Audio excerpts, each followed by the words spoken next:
सभी को जय जिनेन्द्र। आप सबका एक बार फिर से जेनिन के आज के सेशन में स्वागत है। आज हमारा जो सेशन है वो हमारी जो सीरीज चल रही है प्रश्नोत्तर रत्नालिका उसका 12वां सेशन है। और आज के वक्ता हैं हमारे विशाल जी। और वह आज श्लोक 19 और 20 पर व्याख्यान करेंगे। वैसे तो विशाल जी को इंट्रोडक्शन की कोई जरूरत नहीं है, पर हमारे लिए एक फॉर्मेलिटी है कि हम हमारे वक्ता का इंट्रोडक्शन जरूर देते हैं। तो मैं उनका संक्षिप्त में इंट्रोडक्शन देता हूं और उसके बाद में विशाल जी से आग्रह करूंगा कि अपनी चर्चा को आगे बढ़ाएं। अ, थोड़ा सा विशाल जी के बारे में। So Vishal ji is the managing director at Accenture. He is leading forecasting and planning globally. Formerly a CFO at American Express, he has over 25 years of work experience in the field of financial planning, investment management, strategy, and transformation. He is a chartered accountant, CPA, MBA, and a Six Sigma Black Belt. A lifelong learner and meditator, he co-founded Janin and believes in leveraging spiritual intelligence for professional success. तो विशाल जी, आपका स्वागत है और आपका बहुत बहुत धन्यवाद कि आज हमारा सेशन ले रहे हैं। Over to you Vishal ji. Thank you. जय जिनेंद्र सभी को। एंड सौभाग्य मेरा है कि इतने सारे ज्ञानी लोगों के सामने एज अ शिष्य मैं हमेशा अटेंड किया है, तो मैं आज प्रेजेंट कर रहा हूँ अपनी thoughts.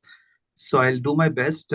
I try to gather some thoughts around ये जो श्लोक 19 और 20 हैं, and I would welcome your questions and discussion and of course guidance from our mentors here in this forum.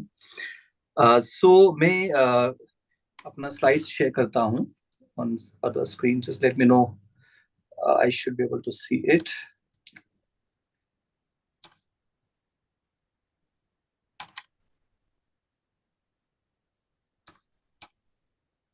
दिख रही है विशाल जी आपकी हाँ जी। स्लाइड। हाँ, तो जैसा अभी नीरज भाई ने कहा, ये श्लोक नंबर 19 और 20 है। तो इसेंशली इसमें 4 क्वेश्चंस हैं। 3 क्वेश्चन श्लोक 19 में है और एक क्वेश्चन 20 श्लोक नंबर 20 में है। Primarily, I'll spend more time on श्लोक 19 and then I'll come to श्लोक नंबर 20 as well. तो पहले इसको हम पढ़ लेते हैं हम, and then I try to relate कि प्रैक्टिकल लाइफ में हम इसको कैसे आगे लेके जाएं। सो जो 19वां जो श्लोक है वो है, काहर निष्मनु चिंत्या संसार सारता न च प्रमदा का प्रेयसी विधेया करुणा दाक्षिण्यमपि मैत्री। एक सेकंड में ये, हाँ, तो इसी का जो सिंप्लीफाइड फॉर्म है जो नीचे लिखा हुआ है कि इस संस्कृति में निष्दिन किसका चिंतन करने लायक है, ज्ञानी को निस्सार जगत है, स्त्री चिंते नालायक है, किससे प्यार करो तुम नित ही और प्रेमी का समनित प्रेम, करुणा भाव तथा चतुराई और मित्रता से नित प्रेम। सो इसमें 3 जो क्वेश्चन हैं उसी हिसाब से मैंने आगे try to cover one by one. तो पहला जो लिखा है कि अहर्निशम, रात दिन का मतलब क्या, अनुचिंत्या चिंतन करना चाहिए, रात दिन क्या चिंतन करना चाहिए। तो जो उसका आंसर है, जो आचार्य जी ने कहा है कि संसार की असारता का, न च प्रमदा स्त्री का नहीं। और फिर आगे सेकंड लाइन में जो कहा है कि का प्रेयसी विधेया, किसे प्रेमिका बनाना चाहिए, अ, करुणा दाक्षिण्यमय अपि, करुणा नम्रता और मैत्री भाव को। सो किसे प्रेमिका बनाना चाहिए, करुणा नम्रता और मैत्री भाव को। तो जो पहला पार्ट है इसमें जो कहा है कि संसार की जो असारता का ही दिन रात जो है हमें चिंतन करना चाहिए। तो ये एक हमने श्लोक नंबर 6 भी कहा था, पहले हमने इसी सीरीज में लिया था कि संसार की सार का सार क्या है। तो उसमें जो था कि संसार को जो सार है वो तत्व भाव को देखना ही सार है मनुष्य भाव में रहते हुए हमें। तो हमेशा जो है हमें अपने आत्म तत्व से ही तात्पर्य है, हमें भेद विज्ञान का करके आत्मानुभव करना ही संसार में सार है। और जो भी संसार की जो भौतिक और संसारिक जो संबंध हैं, जो भी क्रिया हैं जिसमें हम लगे हुए हैं रात दिन, वो सब जो है अनुभव जो है, जो एक्सपीरियंसेस हैं, वो सारे नश्वर हैं, अस्थिर है, इससे हमारा कोई लेना देना नहीं है। कोई भी चीज स्थायी नहीं है, कोई भी चीज नित्य नहीं है, सभी चीज परिवर्तनशील है, इसमें कोई सार नहीं है, क्योंकि ये नहीं रह जाने वाला है और याद हमें भटकाने वाला है, उलझाने वाला है। तो जो जो जो हमें जो संसार की जो असारता है उसका ध्यान रखना चाहिए, जिससे कि हम हमेशा अपने आप को वापस फोकस करें to the right, right things, right act, right conduct. और जो राइट है वो हमारा आत्मा का जो साक्षात्कार है, आत्मा का जो भाव है, आत्मा की जो जर्नी है, वही सही है। तो ये था इसका जो पार्ट वन। लेकिन इसी के साथ में उन्होंने लिंक किया इसको कि साथ ही कहा कि स्त्री का नहीं। तो ये बड़ा इंट्रिगिंग था कि बड़ा हाईलाइट किया इस पार्ट को, and somewhere that of course got me thinking, because एक हमने इस सीरीज में जैसे श्लोक नंबर 10 में भी जो कमल अंका ने लिया था, और आगे भी हमने कई बार टच अपॉन किया। सो आई वाज रिफ्लेक्टिंग कि इसको काफी इंपॉर्टेंस किया इस पॉइंट को। तो ऑफ कोर्स जो जो कहा है आचार्य जी ने कि स्त्री इस संबंध में राग और काम और भोग और वासना के संबंध में कहा है, पुरुष के लिए स्त्री और स्त्री के लिए पुरुष, तो उसका चिंतन हमें नहीं करना चाहिए। ना इसी सीरीज में, इसी इसी ग्रंथ में जो श्लोक नंबर 8 था, जो हमने कहा था पहले पढ़ा है इसमें, उसमें कहा था कि शूर वो है जो किसी भी कामिनी स्त्री के कटाक्षों से भीगता नहीं है, उसके हृदय में कभी काम भाव उत्पन्न नहीं होता है, और जो भी विलास को देख के भी मन में व्यथित नहीं होता है। ऐसे ही श्लोक नंबर 10 जो हमने पढ़ा उसमें यह था कि कभी भी जो है चरित्र से, जो स्त्री के चरित्र से टूटा नहीं। और ये बड़ा हमारा एक बड़ा डीपर थिंकिंग वाला जो क्वेश्चन उस समय जो श्लोक था, कि we went into the discussion, क्योंकि in the current context how is it relevant and how is it practical. और फिर श्लोक नंबर 14 में आया कि कि शील जो है, जो उसमें इन्होंने कहा है कि जो अलंकार है, जो आभूषण है, वो शील है। तो उसके बारे में बात की कि करेक्टर की इंपॉर्टेंस कितनी है, जो जो जो in life, right. And then श्लोक नंबर जो हमने लास्ट लिया था, विपुल जी ने लिया था, कि जो अनादर क्या है, अनादर वो है जो दृश्य पर स्त्री और परधन में है। तो एक तो मुझे ये रियलाइज हुआ कि काफी इस पूरे ग्रंथ में कई जगह इस बारे में बात हुई कि, और ये जो कमल अंकल ने बताया था लास्ट टाइम कि ये नवीं शताब्दी का था। तो नवीं शताब्दी से अभी आज 21st सेंचुरी में है, तो 1300 साल का डिफरेंस है। बट उस कॉन्टेक्स्ट में भी इतनी बात हुई थी कि स्त्री, और स्त्री का यहाँ जो मेन जो फोकस है वो ये है कि राग और काम और वासना और भोग से है। तो आई थिंक ये कॉन्टेक्स्ट था कि, और ये कॉन्टेक्स्ट है कि जितना हम इन राग और भाव और काम और वासना से जुड़ेंगे, उतना ही हमारा संसार ज्यादा उलझेगा, जो उतना ही हमारा संसार ज्यादा बिगड़ेगा, और उतना ही ये उलझाने वाला, भटकने वाली चीजें हैं। और इससे जितना हम दूर रहेंगे, उतना ही संसार से हम लिमिट करेंगे, अपने आप को स्व की तरफ फोकस करेंगे। और कहीं ना कहीं जो उसने विवेचन दिया है इस ग्रंथ का, जो प्रणमय सागर महाराज जी ने भी, कि स्त्री का मतलब ये लिया, संसार से लिया। जैसे ये नाम लिया कि गृहस्थी, गृहस्थी ऑल्सो मतलब ग्रह प्लस स्त्री। तो स्त्री का मतलब है संसार से जुड़ना। तो कहीं ना कहीं में फोकस किया है कि इन सच को वो लिमिट करके, पहली बात तो पर स्त्री और वैश्यागमन जो हम बोलते हैं कि सात व्यसन में आते हैं, तो बिल्कुल ही ना। और उसके अलावा भी ग्रेजुअली वी मूव टुवर्ड्स ब्रह्मचर्य। और ये भी कहा है कि ब्रह्मचर्य ये नहीं है कि सिर्फ ये व्रत लेने से या नियम लेने से हो जाएगा। ये जब हम पूरे रोग और मान और जो हमारे जो वासना और जो मोह से जब हम अरुचि रखेंगे, तब हमारा ब्रह्मचर्य होगा। तो ये भी इसमें कहा था इसके विवेचन में कि जैसे जब भी अगर ऐसे भाव आते हैं, इस तरह के भोग के काम विचार आते हैं, तो हम अशुचिता जो भावना है हमारी, उसको ध्यान रखें कि शरीर जो अशुचि है, जिस जो हाड़ और मांस से बना हुआ है, उस पर ध्यान रखें। और धीरे धीरे अपना जो जो मन है, अपनी जो आत्मा, अपना जो मन है, अपना जो ध्यान है, वो अपनी आत्मा के स्वभाव पे लगाए, संसार की असारता पर लगाए। तो आज के कॉन्टेक्स्ट में मैं सोच रहा था कि 1300 साल बाद it is so much more relevant, क्योंकि आज जो इतना कंटेंट है ओटीटीज पे, यूट्यूब पे, और even in songs, even in news, और it is so very distracting for people at large, even for not only for us and more so for youngsters, for our kids as well. तो इस case में तो life is so more difficult in आज के परिप्रेक्ष्य में जो है। और इसी का रीजन भी है कि इतने ज्यादा जो क्राइम है, इतने ज्यादा जो नेगेटिविटी है, कहीं ना कहीं उसका रीजन ये भी है। तो अगर हम जैसे हमारे कई बार घर में चलता है crime patrol, and when you really look at all those series like for last 10 plus years we been watching once in a while, but 90% आप देखेंगे कि क्राइम पेट्रोल जो सीरीज है इस और रियल लाइफ इंसिडेंट्स, 90% केसेस में जो two common factors हैं, एक तो आपका आपका इस काम भोग वासना के बारे में, जो एक्स्ट्रा मैरिटल अफेयर या एडल्ट्री, और दूसरा जो फैक्टर है अलोंग साइड इज ड्रिंकिंग।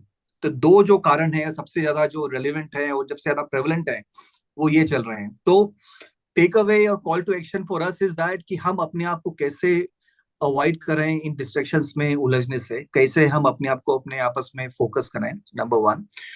और नंबर टू, हमारे बच्चों को भी बचाएं। और उसके लिए यह है कि हम अपने माइंड को कैसे सही चीजों में जोड़ने का, क्योंकि मन तो मचलेगा, तो कैसे हम इस प्रैक्टिस को लेकर आए, तो which I touch upon after couple of slides कि how do we go there basically. तो ये था पार्ट टू था इस श्लोक का। पार्ट थ्री जो है इसका यह है कि फिर हमें चिंतन किसका करना चाहिए, तो किसे प्रेमिका बनाना चाहिए। तो तीन चीज कही, करुणा विच इज कंपैशन, कि दूसरों के दुख के प्रति संवेदनशीलता और सहायता हमें मन में होनी चाहिए। जब कंपैशन होगा तो सीधे सीधे कि हमारी नम्रता भी आएगी, ह्यूमिलिटी भी आएगी। जो ह्यूमिलिटी एक एक इंडिकेशन है कि आपने अपनी अहंकार का, अपने ईगो का आपने त्याग किया और अपनी आत्मा को जो है शुद्ध और विनम्र बनाया आपने। और फिर है थर्ड पॉइंट जो है मैत्री भाव, जो हम बोलते हैं कि काफी डीप है। I couldn't find the right word in English, it says universal friendliness, but हम जानते हैं कि ये मच डीपर देन फ्रेंडलीनेस है। आज जैसे हम बोल रहे हैं कि आज वर्ल्ड फ्रेंडशिप डे है, बट एज पर जैनिज्म जो हम बोलते हैं कि मैत्री भाव जो है हमारा सब जीवों में नित्य रहे, मैत्री भाव जगत में मेरा सब जीवों में नित्य रहे, दीन दुखी जीवों पर मेरे उर से करुणा स्रोत बहे। तो हम सिर्फ जीवों से, आसपास जो हमारे संगी साथी से ही मैत्री भाव नहीं कर रहे हैं, सभी सभी जीवों से, सभी संसार के जीवों से, भले ही वो मनुष्य है, भले ही वो जीव हैं, भले ही वो प्लांट हैं, भले ही वो धरती है, सब में मेरा मैत्री भाव रहे। और जो भी दुखी है उसके उन जीवों पर मेरे ओर से करुणा स्रोत है, मेरे मन में इतनी करुणा है, इतना कंपैशन आए to do something about that. और वही हमारा श्लोक इससे सामायिक में भी है, जो पहला जो है कि प्रेम भाव हो सब जीवों से, गुणी जनों में हर्ष प्रभु, करुणा स्रोत बहे दुखियों पर, दुर्जन में मध्यस्थ भिगो। तो ये तो बड़ा ये जो कॉन्सेप्ट है, फिर आई थॉट कि how in the practical life, in my own experience of about 30 years in the corporate sector, how it is playing out and what the world is talking about. तो आज देखेंगे कि पहली बात, जैसे कई बार क्वेश्चन आता है in the day-to-day life, in the professional world, in the business world, ki there is a theory around survival of the fittest. And survival of the fittest, if you remember, it is related to often to Charles Darwin. In theory of evolution, he talked about survival of the fittest, and fittest means generally that ki somebody which is, let's say, strongest and powerful. You have to be ruthless. You have to be intimidating to be successful. और कई बार हम देखते हैं कि success is linked in the professional context की somebody who's very aggressive, somebody who's very strong, and कई बार उस चीज में लोग जो हैं गलत काम भी करते हैं।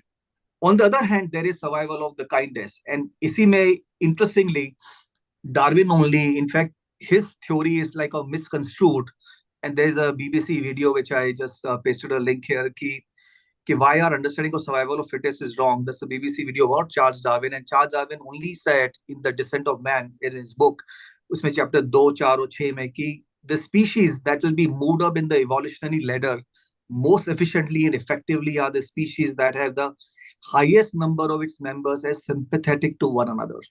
So there is that compassion which is core for the species like human for the survival against other species, which is core foundation for our existence compared to and other species. So in the other context, जैसे कई बार आज की date में काफी बात होती है कि empathy की, but somewhere even compassion is not equal to empathy. Empathy is equal to, let's say, सहानुभूति, कि अगर किसी को कुछ दर्द हुआ तो मुझे थोड़ा सहानुभूति है। लेकिन करुणा है रियली कि नॉट ओनली सहानुभूति, बट उसमें उसकी तरफ प्यार है, उसकी तरफ लव है, उसकी तरफ उसको हेल्प करने के लिए, उसको एलिवेट करने के लिए इच्छा है, उसमें एक्शन है। और उसी कॉन्टेक्स्ट में इफ आई सी आज की डेट में more and more leaders are talking about compassion, kindness, empathy. So Accenture is the company I work for. Our CHRO Alin Shuk talked about 3 must-have skills for today's business leaders. And number one there is compassion, and for her, and as for her, is rightly so, compassion is empathy in action. It is not just about just being about sahanubhuti, but taking some action, uh, and doing something about it. LinkedIn CEO runs a series on compassionately, and managing compassionately is not just a better way to build a team, as per him, it is also a better way to build a company. So there is a lot of work, and there's also acknowledgement that as somebody who is compassion, who is compassionate, is also going to be a humble leader. And humble leaders are those who are really earning the trust. They are the one. They're equitable. They are the one who treat everyone with respect, irrespective of the hierarchy. That's what I realized in my journey of 30 odd years. I have had fortune of working for with best of the leaders, and I see them that humility, that touch, that being respectful. And I work with senior most leaders. I report to CFO of Accenture now. So what I respect in those leaders is that irrespective of their hierarchy, they really care. And that means a lot for somebody down the ranks, somebody, not just for me. When I deal with somebody who could be a fresher, and saying thank you and checking on him makes a huge difference to those people life, right? So humble leaders are certainly, I have seen that they are very effective, they are long term successful, they go far higher in the corporate ladder as well. So, and I think somewhere that connection between humility and firmness, humility and business success has to be drawn more clearly and vividly in the corporate world and in the practical world. Other point is that at the same time, there's also this question that कि जब हम मुझे भी एक question था कि एक करुणा भाव, एक द्रविता आती है कि वर्ल्ड में जो इतनी आजकल, जैसे रोज हम देखते हैं न्यूज़पेपर में न्यूज आती है कि सो मेनी पीपल डाइड। अभी 3 बच्चे जो है, जो ट्रेनिंग सेंटर में जो पढ़ रहे थे दिल्ली में, दे ड्राउंड, राइट। और अभी कभी न्यूज आएगी कि इतने लोग मर गए, एज एन एग्जांपल अभी केरला में जो हो रहा है, या कभी होगा कि इतने लोग भूकंप में मर गए। तो somewhere there is a question that कि व्हाई डोंट वी केयर। तो कहीं पे लगता है मुझे कि कहीं ना कहीं हमारी काफी जो संवेदनशीलता है वो काफी कम हो गई है। And that's a fact, because आज की डेट में जो हमारा the way we look at the some of this information is more like a news item, like a stat, like a graph, like a news clip, which draws our attention and we feel, but we don't feel so bad. And that's why one thing which bothers me is that somebody who has just died, right? And even if let's say that person is a relative, but life moves on, and probably for most often people don't seem to care much. So kahin na kahin संवेदनशीलता जो है has reduced. So there's also the graph on the right side that ideally with number of lives increasing, more should be the value of lives. But the point here is beyond a point, it becomes after a certain number, it goes down, it becomes static. And there's a research around there, and there's a TEDx talk of in ISB Bangkok. The more who die, the less we care. And there's a number 150. It is proven by, let's say, psychology and some research that beyond 150 people, we seem not to care much, because beyond that number, we cannot identify people with emotions. We cannot connect with them. We do not relate to them. So it just becomes a news item. So the big question is, yes, I've mentioned that there's a lot of talk around compassion, kindness, and empathy. There are world leaders talking about this. I, as a leader, also talk about this. But the practical reality is that a lot of such dialogue are dialogues, they are theory, they are not in practice. And that's where it brings me to the point that what do we do to bring it to life? What do we do to make it real? Because it cannot just be just by talking about it, the world will become better. So for me, अगर इस श्लोक को हमें life में लेके आना है, which is also about हम कैसे डिस्ट्रैक्शन अवॉइड करें टू काम वासना, भोग और सारे विषयों से, और कैसे हम कंपैशन और ह्यूमिलिटी लेकर आए। तो फर्स्ट ऑफ ऑल, ये जो भी डायलॉग है, मैंने कहा जो एक थ्योरेटिकल लेवल पे और बड़ा डायलॉग लेवल पर है, थ्योरी है। First of all we need to internalize through स्वाध्याय, जो हमारा जैन धर्म की जो अंडरस्टैंडिंग है उसको हम इंटरनलाइज कर रहे हैं, उसको हम ध्यान कि अल्टीमेटली हम कौन है, हमारा पर्पस ऑफ लाइफ क्या है, और अल्टीमेटली ये भी है कि हम सब सेम है, हम सब इक्वल है। बिकॉज ट्रू कंपैशन तभी आएगा जब हम लोगों को सोचेंगे कि सब हम एक ही हैं, हम अपनी अपनी जर्नी पर हैं, we have the same potential, हम अपना अपना रोल कर रहे हैं लाइफ में।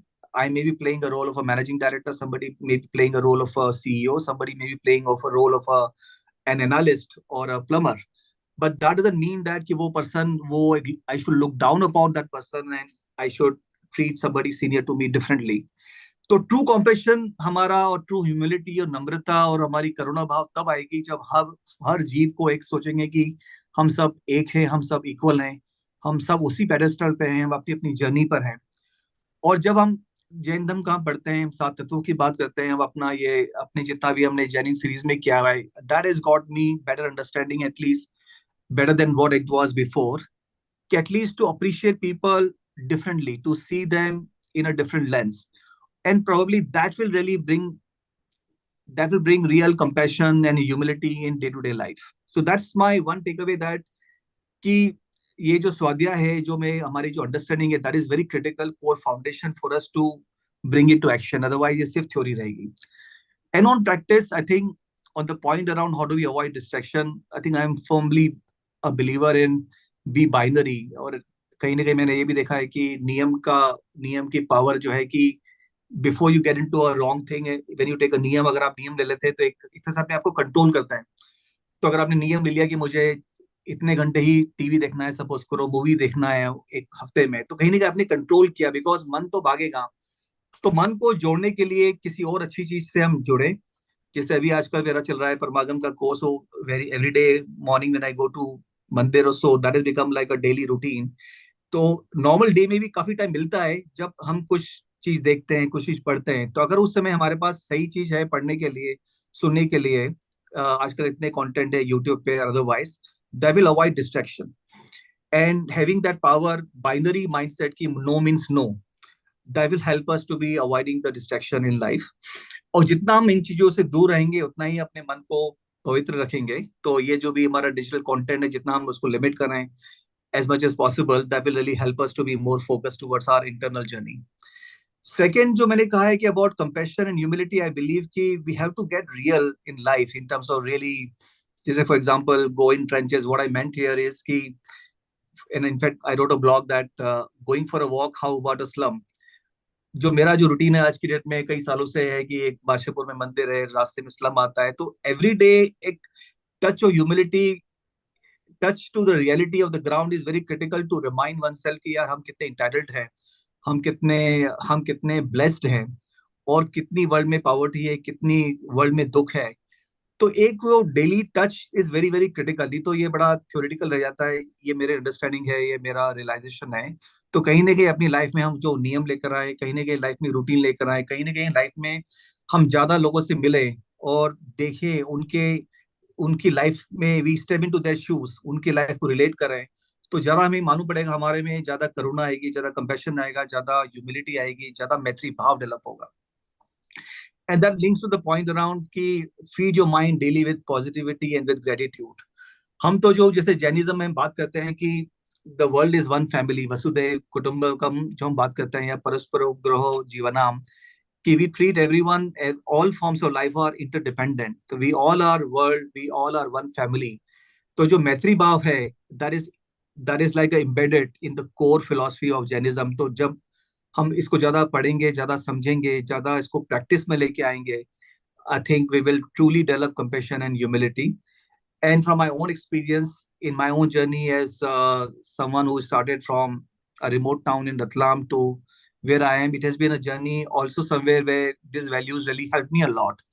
Again, I have had my mistakes, I have had my learnings, and I realized that the more you link to this values, core values, they really keep you calm, they keep you pure, they keep you simple, and people follow you, people get inspired by you। और तभी मैं जो बोलता हूँ, जो मैं कई forums में बात करता हूँ कि spiritual intelligence for professional success, कि all this values are the core spiritual values, and there is a direct linkage between this values and the professional success in the context of the modern world. Not just की मोक्ष या आत्मा की शुद्धि, but even for you to progress in life, even for one to progress in business, ये जो values हैं हमारे, ये काफी हमें हेल्प करती हैं। तो ये था श्लोक, जो श्लोक नंबर 19 का जो मर्म था। श्लोक नंबर 20 जो है, going to the next one,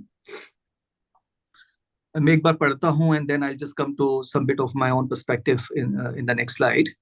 कि कंठ गतेर एक थोड़ा सा हेलो। वही वो थोड़ा एक रिक्वेस्ट था, थोड़ा हिंदी में भी बोलने का। अच्छा। सॉरी। बिल्कुल, मैं कोशिश करता हूँ। कंठ गतेरप्यसुभिः कस्यात्मना नो समर्प्यते जातु मूर्खस्य विषादस्य च गर्वस्य तथा कृतघ्नस्य। इसका जो सिंप्लीफाइड जो फॉर्म है जो नीचे है, प्राण कंठगत हो यदि तो भी किसके ना आधीन बने, मूर्ख जनों की पराधीनता बनते भी सब कार्य हने, जो अभिमानी पुरुष उसे भी कभी समर्पित करो नहीं, पर उपकार नहीं माने जो उस कृतघ्न से डरो नहीं, डरो यही। तो उसमें जो कहा है कि अन्वयार्थ कि कंठगत, कंठ जो इसमें, सॉरी, इसमें जो कहा है कि कंठगते असुभि अपि, कंठगत प्राण होने पर भी, मतलब कि अगर प्राण आपके कंठ तक भी आ जाए, अब एकदम लास्ट स्टेज पे भी आ जाए, आत्मा मतलब अपने आप को, कस्य किसे, जातु न कभी, न कभी भी, समर्प्यते समर्पित नहीं करना चाहिए, कि कंठगत, कंठ तक भी प्राण आ जाए तभी अपने आप को किसे समर्पित नहीं करना चाहिए। समर्पित जो हम बोलते हैं कि सरेंडर किसे नहीं करना चाहिए। तो चार चीज इसमें कही है कि मूर्खस्य, मूर्ख को, सेकंड जो कहा है विषादस्य च, खेत खिन्न पुरुष को, तीसरा कहा है गर्वस्य, घमंडी को, और चौथा कहा है कृतघ्नस्य, कृतघ्न को। तो मूर्खस्य कहा, जैसे पहली बात इसमें गई कि अपने आप को किससे सरेंडर नहीं करना चाहिए। तो अगर लास्ट स्टेज पे भी हैं, हम कंठ तक प्राण आ गए हैं हमारे, तब भी मतलब थ्रू आउट लाइफ तो हमें करना ही नहीं चाहिए, और इतनी स्टेज, इतनी मजबूरी है तब भी हमें जो है किससे समर्पित या सरेंडर नहीं करना चाहिए। और सरेंडर करना मतलब हम किसी को श्रद्धा करते हैं कि वी वी हम किसी पे श्रद्धा करते हैं कि जो वो बताएं, जो उनका गाइडेंस है हम उसको फॉलो करें, तब भी समर्पित उन्हें नहीं करना चाहिए जो मूर्ख हो। और ये हमने पिछले अभी कुछ लोग में आया था कि मूर्ख की डेफिनेशन क्या है, अभी विपुल भैया ने भी उसको कवर किया था। खेत खिन्न पुरुष को, जो एक, जो पुरुष जो है या नारी है, जो भी मनुष्य है जो डिप्रेस्ड है, जो खेद में है, और घमंडी को, जो मानी है, जो गर्वस्य है, मानी है, और चौथा जो कहा है जो कृतज्ञ है, जो जो हमारे जो उस पे हुए उपकार को भूल जाए, वो कृतज्ञ हो जाए। I think we all understand कि जो लोग ग्रेटिट्यूड नहीं रखते हैं, जो एकदम भूल जाते हैं, वो कृतज्ञ हैं। तो इन चारों लोगों को कभी भी समर्पित नहीं करना चाहिए, कभी भी सरेंडर नहीं करना चाहिए। तो इसमें आई थिंक ये जो वर्ड्स हैं ये तो बड़े हम रिलेट करते हैं, और मेरे लिए ये रिफ्लेक्शन था कि अगर हमें इसको करना है तो फिर हम क्या करें। एंड जनरली व्हेन वी से इन अ लाइफ, हम जो बोलते हैं कि who do we treat as advisor, क्योंकि लाइफ में हम जब भी ग्रो करते हैं, जब भी हमारे जो जर्नी है, कहीं ना कहीं हमारे पास लाइफ कोच होते हैं, बिजनेस कोच है, लाइफ कोच है, हेल्थ कोच है, मेंटर्स हैं। और कई बार हम बाहरी रूप देखते हैं कि ये जो कोच है उसको ये आता है या नहीं आता है। कोई मेरा लाइफ कोच है तो उसको क्या आता है, उसका कितना प्रोफाइल है, उसकी कौन सी डिग्री है, या उसने हार्वर्ड से किया है एमबीए, या कहाँ से किया है, या कौन से बड़े बड़े लोग की कोचिंग हो रही है। या कोई मेरा करियर कोच भी है तो मैं देखूंगा कि वो किस लेवल पर है। बट कई बार हम जो है, जो मैं जो देखना चाहिए जो इनेट क्वालिटी है, कि उसमें ये क्वालिटी अगर वो मानी तो नहीं है, वो कहीं पे उसमें क्या जेनरोसिटी है या नहीं है उस पर्सन में, उस पर्सन में उसके जो बाकी जो उसकी जो क्वालिटीज है, ह्यूमन क्वालिटीज है, आर दे देयर और नॉट। तो that should be the factor. वो जो क्वालिटीज हैं, जो भी विशेषताएं हैं, वो उस पे हमें ध्यान रखना चाहिए as we think about somebody as a coach. That somebody जिसको हम समर्पित करें, जिसको हम सरेंडर करें। सो पहली बात, एज अ टेक अवे अगर इसको अप्लाई करना है तो मेरे लिए तो ये है कि फर्स्ट ऑफ ऑल हम ये तो कह रहे हैं कि मूर्ख कौन है उसको सरेंडर नहीं कर रहे हैं, या जो मानी है या जो कृतज्ञ है उसको हम सरेंडर नहीं करें। बट पहली बात तो हम अपने आप को उससे बचाएं कि हम मूर्ख नहीं हो, हम डिप्रेस नहीं हो। तो हमें इतनी दृष्टि होनी चाहिए अपने आप पे कि हम अपने अपने कषाय को और अपने पाप को देखें। अगर हमें अपनी ईगो को ही ऑब्जर्व नहीं करते हैं, हमें अंडरस्टैंडिंग नहीं है हम कि हमारे इसमें कितना ईगो भरा हुआ है, कितना मान भरा हुआ है, तो हम कैसे ऑब्जर्व करेंगे कि दूसरे में मान है या नहीं है? कैसे मानेंगे कि उसमें वो मानी है या वो घमंडी हैं, जब हम खुद ही घमंडी हैं। तो पहली बात तो जर्नी स्टार्ट विद अस, कि हमें लोग फॉलो करें, हमें लोग सेल्फिशली लेट से पूछे हैं या हम किसी को एडवाइस कर सकते हैं, वो तब है कि हम अपनी जो क्वालिटीज हैं, हम अपने जो कषाय हैं, हम अपने जो पाप हैं, हम उसको दूर करें।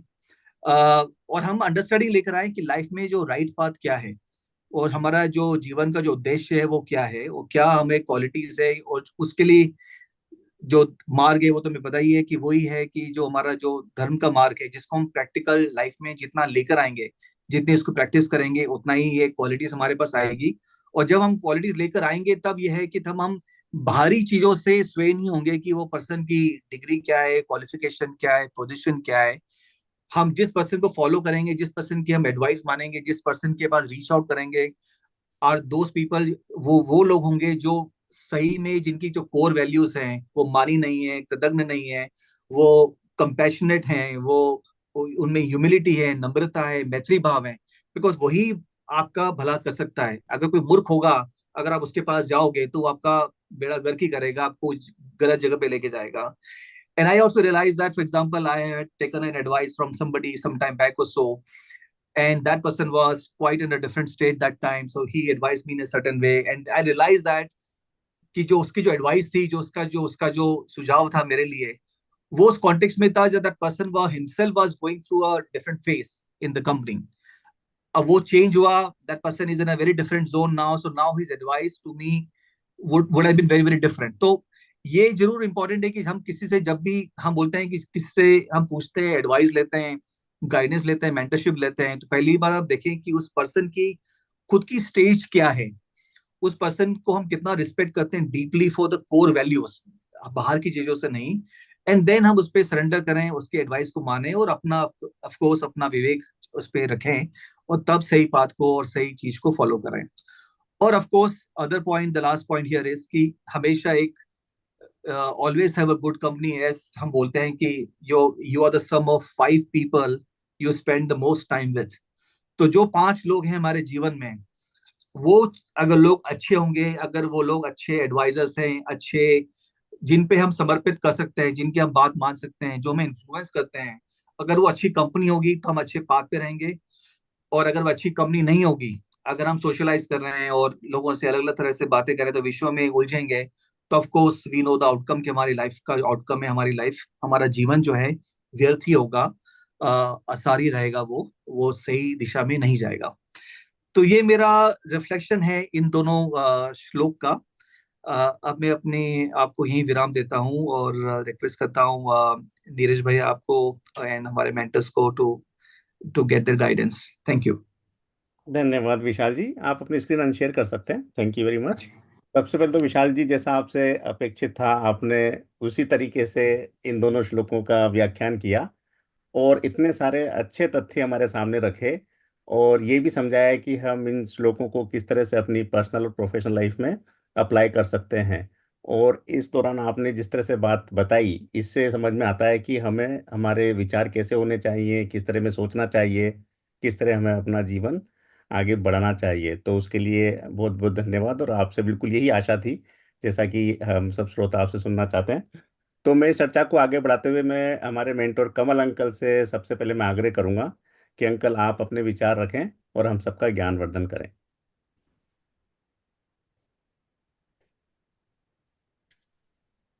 धन्यवाद नीरज जी।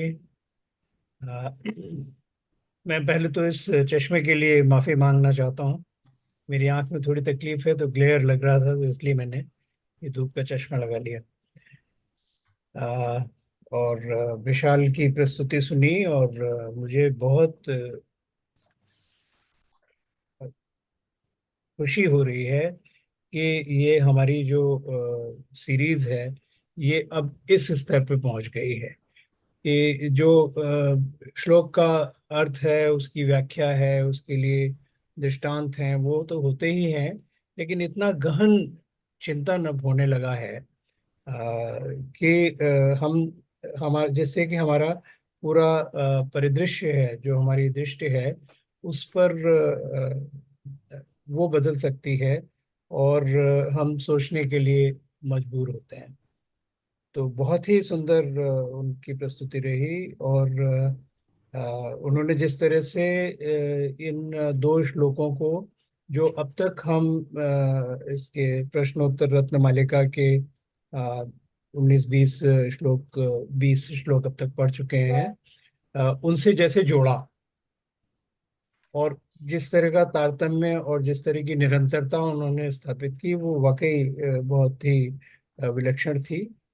विशेषकर जो बात जिसने मुझे सबसे प्रभावित किया, सबसे अधिक प्रभावित किया, वो ये थी कि जब उन्होंने इसमें 20वें श्लोक में किसी दूसरे व्यक्ति को समर्पण करने के बारे में, जो ये श्लोक है, उसको जो उन्होंने इन्वर्ट किया, उसको जो टर्न किया, यानी जिसको उन्होंने एक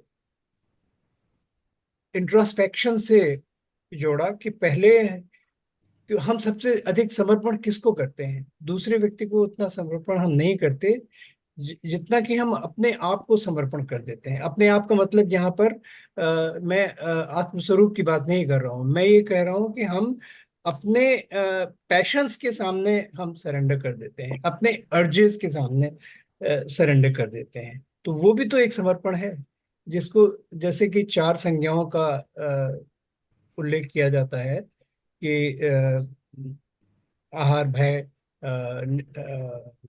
मैथुन और परिग्रह, ये जैन आगम में कही जाती हैं, और हिंदू शास्त्रों में आहार, भय, मैथुन और निद्रा ये कहते हैं। तो यानी आप समझ लीजिए कि ये बेसिक अर्जेस हैं जो कि जीव मात्र में होती हैं। तो प्रायः हम उसी स्तर पर जीते हैं, इन्हीं चीजों से हम गवर्न होते हैं, इन्हीं को हम सरेंडर करते हैं, यही हमारे गाइड हो जाते हैं। तो विशाल ने ये बहुत अच्छी बात कही कि ठीक है, हम औरों को जज करना चाहिए हमें, जिनको कि हम, जो हमारी श्रद्धा के पात्र होते हैं, या जिनको हम अपना गाइड मानते हैं, जिनको हम मार्गदर्शक मानते हैं। लेकिन उससे पहले ये आवश्यक है कि हम अपना आत्मनिरीक्षण करें और हम देखें कि हमारी क्या स्थिति है। जब तक हम अपनी स्थिति का सही मूल्यांकन नहीं कर सकेंगे, सही आकलन नहीं कर सकेंगे, तब तक हम किसी और को जज करने के लिए क्वालिफाइड नहीं माने जाएंगे। तो ये बहुत ही अच्छी बात उन्होंने कही। तो मुझे कुछ लगता नहीं ऐसा कि मैं इसमें कुछ और जोड़ सकता हूँ। उन्होंने बहुत ही अच्छी तरह से सभी प्रश्नों को और सभी स्पष्टीकरणों को एक नया आयाम दिया और एक नया रूप दिया। वो वाकई बहुत बधाई के पात्र हैं। और अब जब चर्चा होगी तो उसमें कोई बात आएगी, तो उसमें मैं, अगर आवश्यकता पड़ी, तो मैं जो कुछ जोड़ना चाहूँगा जोड़ूंगा। धन्यवाद कमल अंकल। वाइक अंकल, आपसे भी हम सुनना चाहेंगे आज की चर्चा आपके को आगे बढ़ाने के लिए। मेरी आवाज आ रही है? क्लियर बिल्कुल, है? बिल्कुल अच्छे से आ जी रही है। विशाल के बारे में तो कमल ने जो कहा मैं डिटो करता हूँ। विशाल की तो पर्सनालिटी ही विशाल है, हर चीज उनकी विशाल है। जो कुछ एक उन्होंने पॉइंट बोला था, survival of fittest and kindness, ये पॉइंट मुझे बहुत अच्छा लगा। फिटेस्ट तो संसार के लिए आप कह सकते हैं, पर काइंडेस्ट संसार के लिए भी यूजफुल है, वर्केबल है, और धर्म के क्षेत्र में भी। दूसरा, एक जो नियम की बात कही थी, वो भी बहुत सुंदर पॉइंट है। ये हमारे जीवन में मस्ट है, हम सब इससे घबराते हैं, घबराना नहीं चाहिए। नियम या अपने आप को बांधें, क्यों कि हमको अबंध होना है। तीसरा जो कमल ने ही कहा था, तो मैंने भी पॉइंट नोट किया था उनके लिए, बधाई देने के लिए, और मैंने अपनी भाषा में उसे कहा था, अपनी बुराइयों के प्रति समर्पण। नॉर्मली हम अपनी बुराइयों के प्रति समर्पण कर देते हैं, उन्हें टेक इट ग्रांटेड के लिए तो होंगी ही, इससे हम कम नीचे जा नहीं सकते, उस पर अपन को ध्यान रखना है। अब 19वें श्लोक का पहला देखें, चिंतन क्या करना, संसार की असारता। रात दिन एक वर्ड इन्होंने यूज किया। खाली कह सकते थे कि चिंतन, नहीं, रात दिन चिंतन। तो ये मीनिंग हो जाएगा, जैसे अपन अभीक्षण ज्ञानोपयोग और अभीक्षण संवेग में करते हैं, वही यहाँ पर लगेगा, चिंतन रात दिन। ऐसा नहीं थोड़ा सा चिंतन कर लिया और उसके बाद में फिर अपन अनर्थ दंड में लगे। इसलिए इन्होंने वर्ड जो यूज किया, रात दिन। अब असारता कौन समझेगा? जिसे सारता का महत्व मालूम हो, जिसको अपने जीवन को सार गर्भित करना होगा। जो समझता ही नहीं है, उसको असारता का मीनिंग समझ में नहीं आया। अब एक इसका तरीका जो मेरे को समझ में आ रहा था, असारता समझने का इजी एक तरीका है कि 12 भावनाएं। उसको जब मैं देख रहा था, पहली 7 भावनाएं 12 में से संसार की असारता को समझाती। अनित्य, अशरण, संसार, एकत्व, अनंत, अशुचि और आश्रम। उसके बाद की 8 से 12 तक इम्प्रूवमेंट की दिशा में ले जाएंगे। पहले निस्सारता समझाएंगे, फिर बाद में अपने जीवन को अपलिफ्ट करने के। और अच्छा मुझे ये लगा कि विशाल ने खाली थ्योरी ही नहीं बताई, अनित्य का प्रैक्टिकल भी बताया। आपने गौर किया होगा कि इनकी घड़ी में 2:32-35 हो रहे थे। बिल्कुल वो घड़ी बता रही थी कि हर चीज अनित्य है, वो घड़ी भी नित्य नहीं है। आगे अगला प्रश्न था, प्रेम का किसे बना? करुणा, नम्रता और मैत्री भाव। करुणा एक एग्जाम्पल शायद पहले भी अपन ने लिया होगा कि पार्श्वनाथ भगवान ने करुणा करी सर्प पर, और उन दोनों ने उनकी आके रक्षा करी। हम में से बहुतों ने बहुत सर्पों की रक्षा की होगी, हमें तो कोई आकर रक्षा नहीं किया, किसी ने बचाया नहीं जब हम मुसीबत में। कारण पार्श्वनाथ भगवान किस ग्रेड के उस समय थे, और उन्होंने अपने सेवकों को नहीं बोला था कि जाओ उस सांप को बचा लो। वो खुद गए और खुद उन्होंने रिस्क लेके उसको बचाया। ये चीज है जो करुणा वाली है। हम तो पैसे दे देते हैं और करुणा कर लेते हैं, या सेवक को कह देते हैं जा रोटी खिलाया उसे। ये डिफरेंस है कि हमको उसका रिटर्न नहीं मिलता। पार्श्वनाथ भगवान के जीवन में अपन ने रिटर्न देखा। एक विशाल ने बात करी थी करुणा और दया की, उसको मैं अपनी भाषा में देख रहा था। दया, दुख न हो किसी, ऐसे भाव कि किसी को दुख न हो। करुणा, उस दुख से मैं कैसे निकालूं, प्रैक्टिकल। पहली थ्योरी और दूसरा प्रैक्टिकल। इसका एक एग्जांपल मुझे याद आ रहा था, संस्मरण बहुत पॉपुलर हुआ था बहुत साल पहले। एक बहुत प्रसिद्ध फोटोग्राफर था, वो अफ्रीका में जब वहां पर अकाल पड़ा हुआ था, फोटोग्राफी करने के, और उसका वो फोटोग्राफ बहुत पॉपुलर हुआ, जिसमें एक गिद्ध बैठा हुआ था और एक बच्चा मूव नहीं कर पा रहा था, बिल्कुल मरनासन्न था, और वो फोटो खींच के लेके आया। बहुत पॉपुलर हुआ। पर जब एक वो चल रही थी, प्रेस कॉन्फ्रेंस चल रही थी, तो एक पत्रकार ने पूछा, आप खाली फोटो लेके आए या उस बच्चे के लिए आपने कुछ करुणा रखी? और कहते हैं उसको ये बात इतनी हिट करी कि उसने सुसाइड कर लिया बाद में, कि मुझसे बहुत बड़ी गलती हो गई। मैं फोटोग्राफ के जरिए अपना नाम तो बढ़ा रहा था, ऊंचा कर रहा था, लेकिन करुणा नाम की चीज मेरे अंदर, उस बच्चे का क्या हाल हुआ होगा, मैं उसे बचा सकता। ये है करुणा।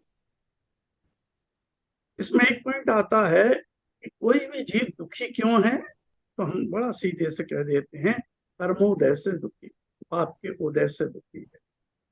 जब वो अपने कर्मों के उदय से दुखी है, तो मैं करुणा काय को करूं, मैं कहाँ लगता हूं? उसका जवाब बना, मुझे करुणा इसलिए नहीं करनी कि वो बच जाएगा, मुझे करुणा इसलिए करनी है कि मेरी आत्मा का स्वभाव है।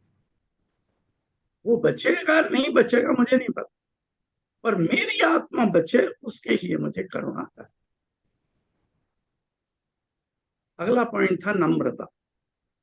तो नम्रता का सीक्वेंस क्या होना चाहिए, ये हम लोग जनरली डिस्कस करते हैं कि सबसे पहले भगवान के आगे झुकना सीख, फिर गुरु के आगे। तो ये दोनों बहुत इजी हैं, इसमें कहीं मेरी ईगो हर्ट नहीं होती, क्योंकि मैंने देखा मैं पक्का ही हमसे फार फार बेटर। उसके बाद अपने बड़ों से, फिर साथियों से, फिर छोटों से, और लास्ट में सेवक के साथ नम्रता जब आ जाएगी तब हम पूर्ण नम्रता के अधिकारी हो जाएंगे। नम्रता की एक परिभाषा विनम्र सागर जी महाराज ने दी, घमंड की अनुपस्थिति का नाम ही नम्रता है।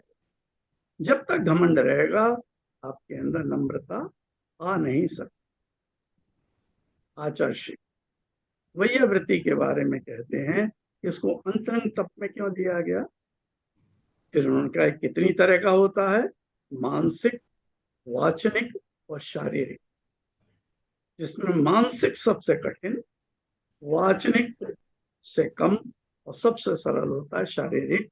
पर इन सब के लिए जरूरी है हमारे जीवन में नम्रता।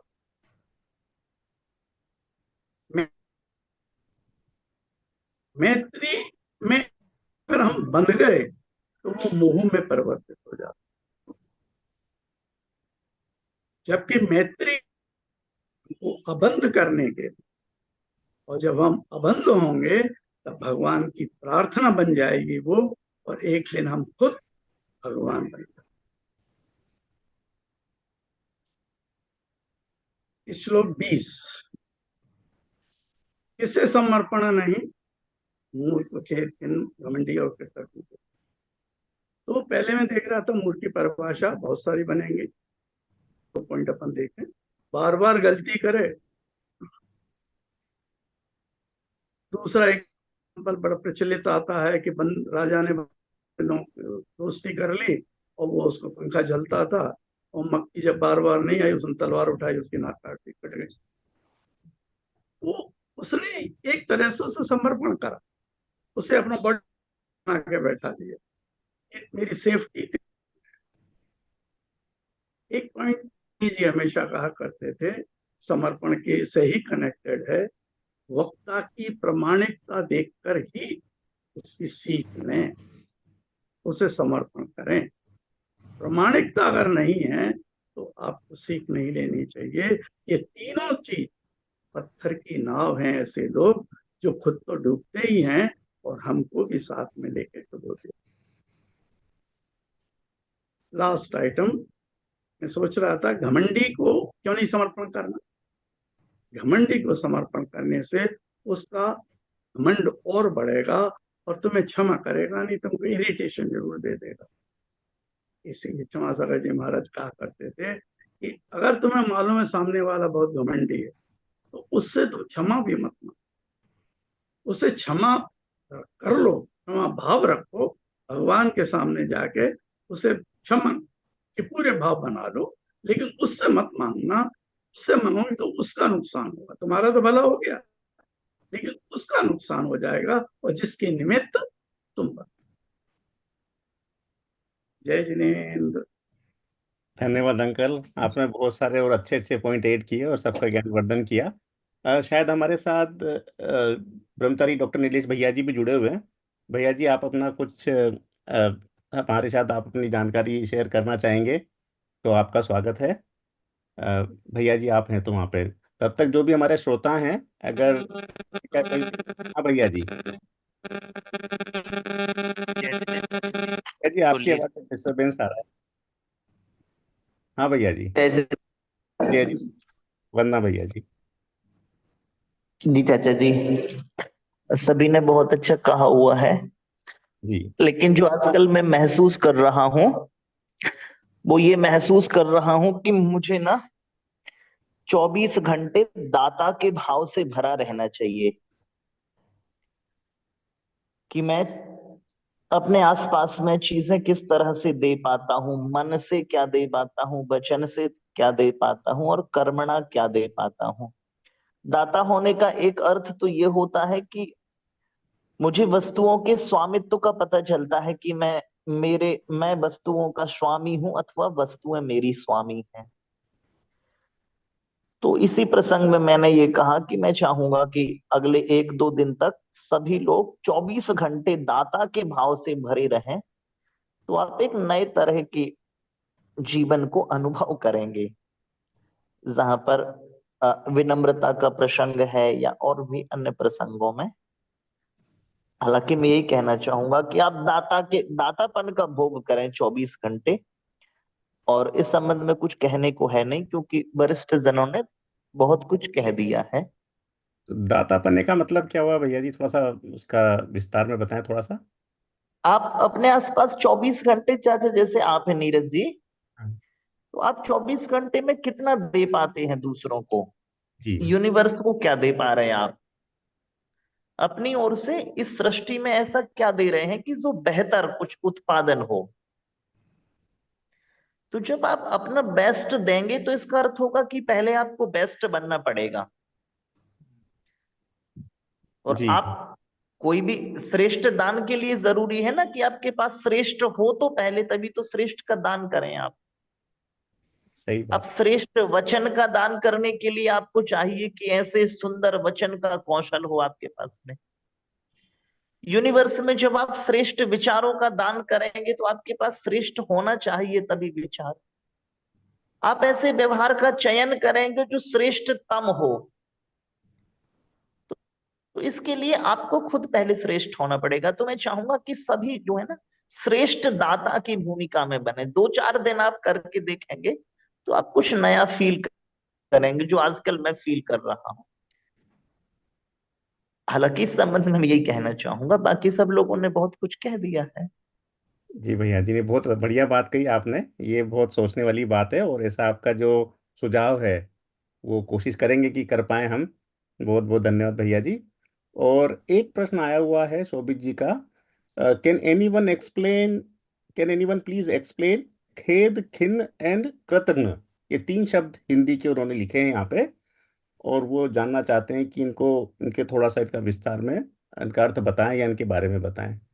तो मैं कमल अंकल आपसे दरख्वास्त करूं इसके लिए कि आप बताएं कुछ। खेद, खिन्न और खेद, खिन्न और कृतघ्न, कृतघ्न। कृतघ्न। हाँ। कृतज्ञ। खेद, खेद का मतलब होता है रिग्रेट। खिन्न का मतलब होता है जो कि उस स्थिति से गुजर रहा है, यानी अवसाद की स्थिति जिसकी है, डिप्रेशन में, जैसा कि विशाल ने कहा था, वो होता है। जैसे आपने देखा होगा कि जब कोई किसी के निधन का समाचार आता है तो लिखते हैं कि हम बड़े खेद के साथ सूचित कर रहे हैं कि फलाने फलाने नहीं रहे, है ना। तो उसका मतलब ये होता है कि इस समय हमें बहुत तकलीफ है, वी आर ग्रीविंग। तो ग्रीफ, डिप्रेशन, इन सब के लिए खेद खिन्न शब्द इस्तेमाल किया जाता है। जो खेद से खिन्न है, खिन्न का मतलब जो कि दुखी है, यानी इस तरह की स्थिति कोई आई है उससे जो हुआ है। कृतज्ञ का, कृतज्ञ 2 शब्दों से बना है। कृत का मतलब होता है किया हुआ, है ना। जैसे आप कहते हैं कि मैं इस काम के लिए कृत संकल्प हूं, मैंने डिटर्मिनेशन कर लिया है ना। कृत संकल्प, कृत, कृत का मतलब किया। सुकृत का मतलब होता है पुण्य, अच्छा किया हुआ। दुष्कृत का मतलब होता है पाप, बुरा किया हुआ। तो कृतज्ञ और घ्न जो प्रत्यय है बाद में लगता है, उसका अर्थ होता है मारने वाला।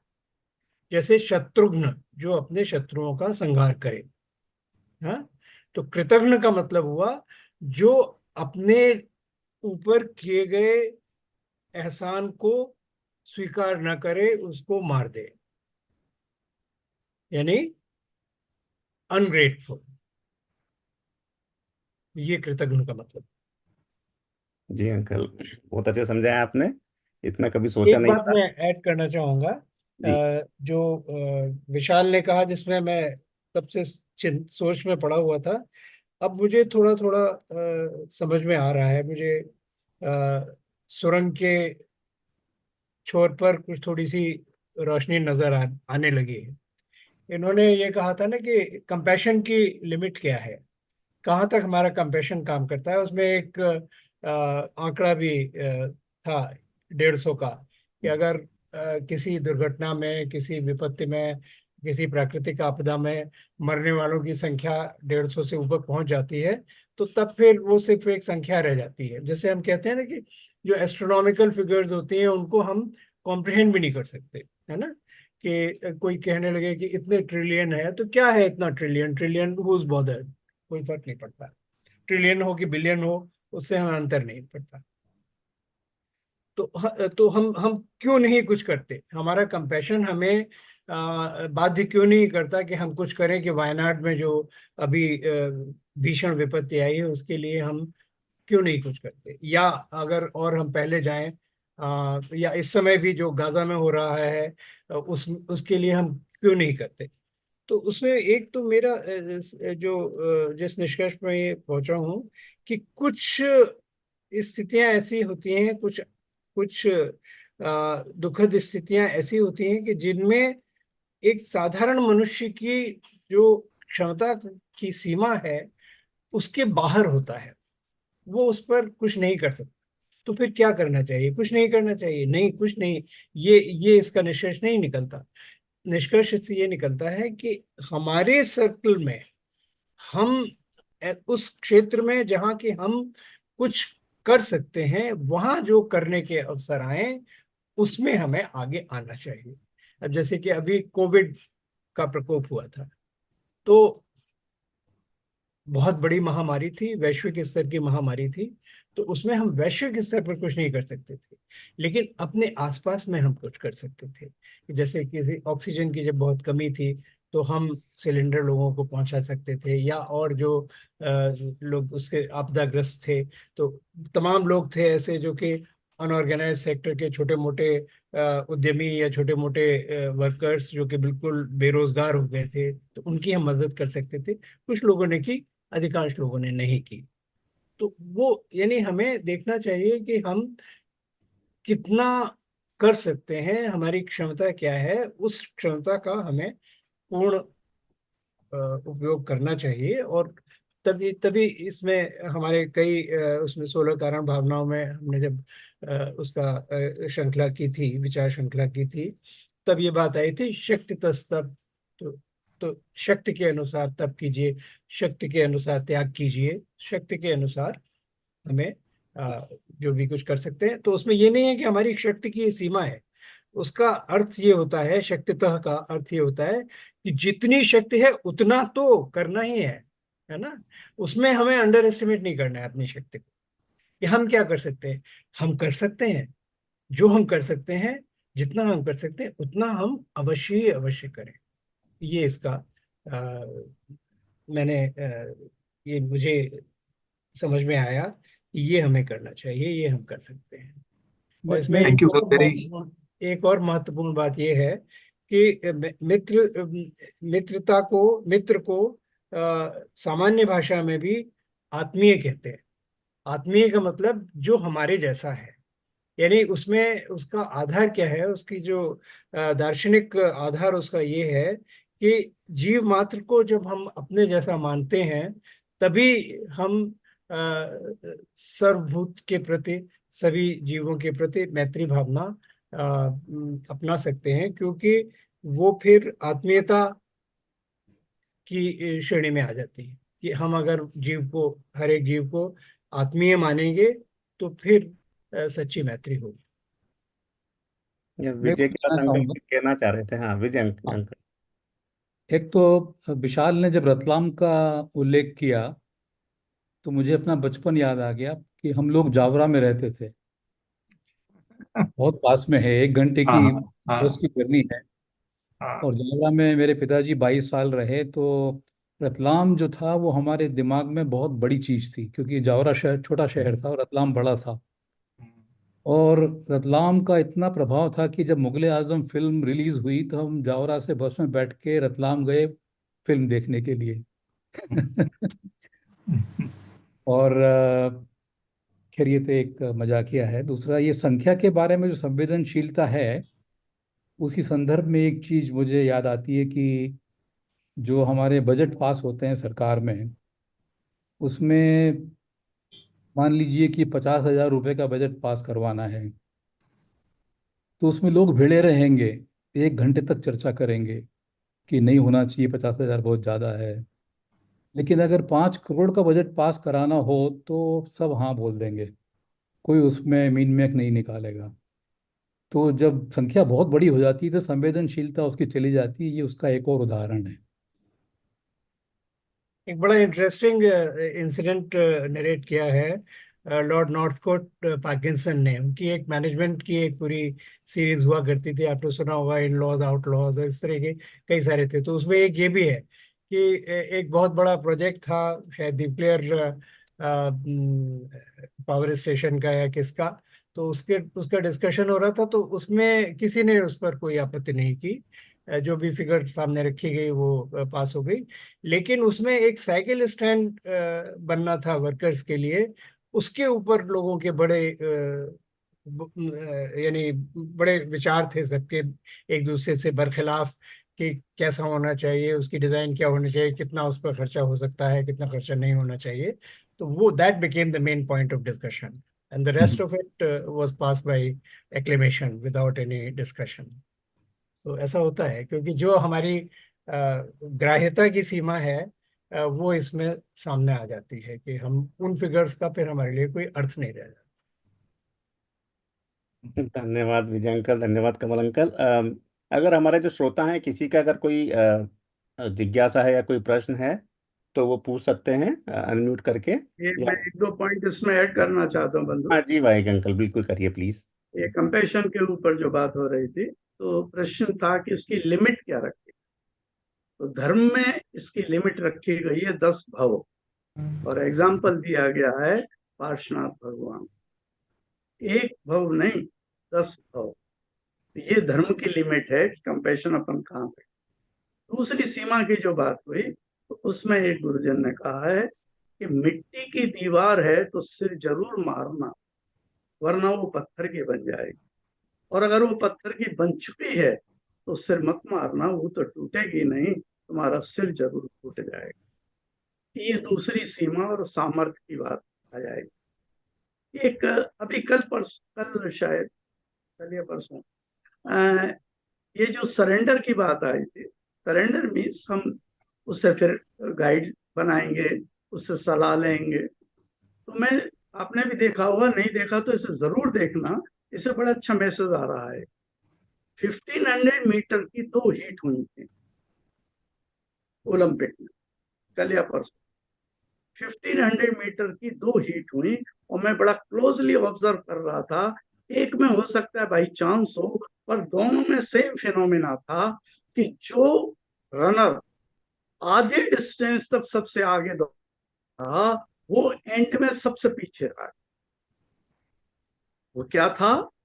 मूर्ख था, वो घमंडी था, अपने आप को खुश कर रहा था, और वो लास्ट हो गया। ऐसे लोगों को अगर मैं समर्पण करूंगा, उनसे गाइड लूंगा, तो क्या होगा? लास्ट रह जाऊंगा। ये अंकल जय अच्छा जय। अच्छा एग्जाम्पल दिया। वो मैंने भी देखा था, एक देखना वुमेन्स रेस जरूर थी। 1500 वाला, हाँ और वुमेन्स दोनों रेस। को देखना, दोनों ही, हाँ मैंने एक देखी थी वुमेन्स रेस की, जिसमें जापानी दोनों ही। रनर थी, जो शी तब वाज कंफर्म ऑलमोस्ट, होगा ये फिनोमेना है। हाँ वो हाफ लेन नहीं, अहेड थी टू बिगिन विद, क्योंकि वो काफी तेज दौड़ गई, बाद में इसका स्टेमिना चला गया तो वो सबसे लास्ट में आई। वो देखी लास्ट। थी। बिल्कुल, वो मैंने देखी थी वो रेस, बिल्कुल। तो मैं हाँ। अंकल, मैं एक बहुत आपकी बात पे ऐड करना चाहूंगा। जयरेन विपुल बोल रहा हूँ जी विपुल जी कि प्लीज एक बोलिए। बुक है डैनियल गोलमैन की, फोकस।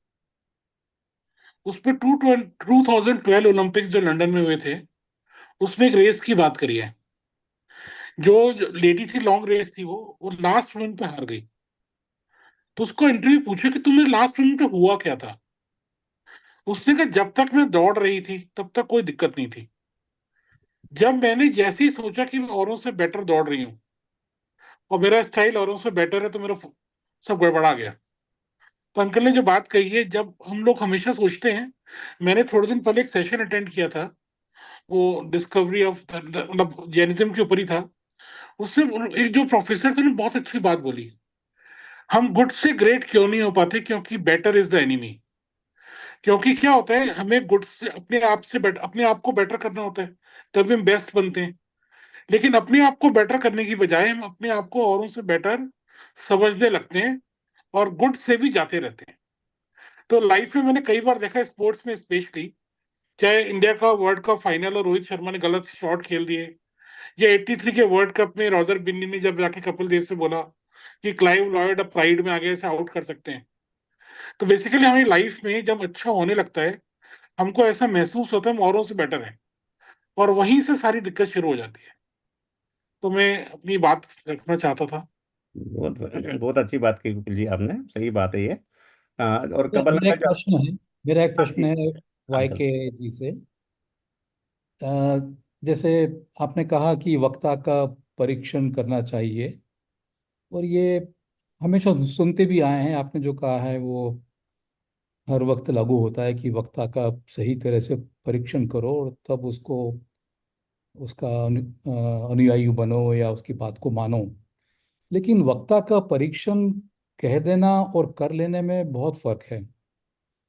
जैसे एक ही वक्ता आप ले लीजिए और 100 आदमी बैठे होंगे, तो हर व्यक्ति का विश्लेषण अलग अलग होगा, उसका निष्कर्ष अलग अलग होगा। कोई कहेगा कि ये बहुत अच्छे वक्ता हैं, सही बोल रहे हैं, और कोई अपने परिप्रेक्ष्य में कहेंगे कि नहीं, इन्होंने जो कहा वो सब गलत था, मैं इनकी बात को नहीं मानता हूँ।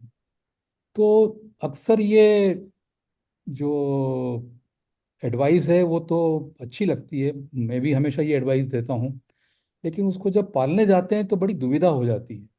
इसके बारे में आप कुछ कहना चाहेंगे?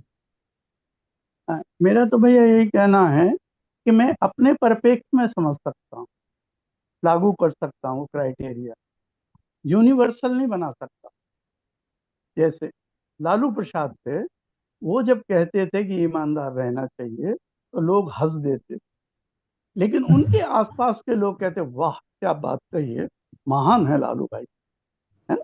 तो मैं अपने परिप्रेक्ष्य में समझता हूँ, जो मेरी इंटेलिजेंस है, जो मेरा ज्ञान है, और जो मेरे पास एनवायरमेंट है, उसके हिसाब से मैं आपको जज करूंगा। और अगर मुझे ठीक लगेगा मैं करूँ, जितना भी मेरा ज्ञान, जैसे मैं शास्त्र का ज्ञान रखता हूँ, उसके हिसाब से मैं करूंगा। ओशो की जब बात आई थी, मैं ओशो पढ़ा करता था, क्षमा सागर जी महाराज के जब संपर्क में आया, मैंने उनसे पूछा, महाराज ओशो पढ़ता हूँ, क्या मैं कंटिन्यू करूँ? नहीं, तुम नहीं पढ़ोगे, ओशो की किताब दे दो, मैं पढ़ूंगा। अरे, अब आपका वही पॉइंट आ गया कि उनको ये प्रॉब्लम नहीं थी, मुझे क्यों प्रॉब्लम होगी। उन्होंने समझाया, देखो तुम अभी नौसिखिए हो, धर्म में एंटर कर रहे हो, अभी तुम डिस्टिंक्शन नहीं कर क्या सही है क्या गलत, और वो एथिक्स देगा कि जिससे तुम एकदम धराशायी हो जाओ।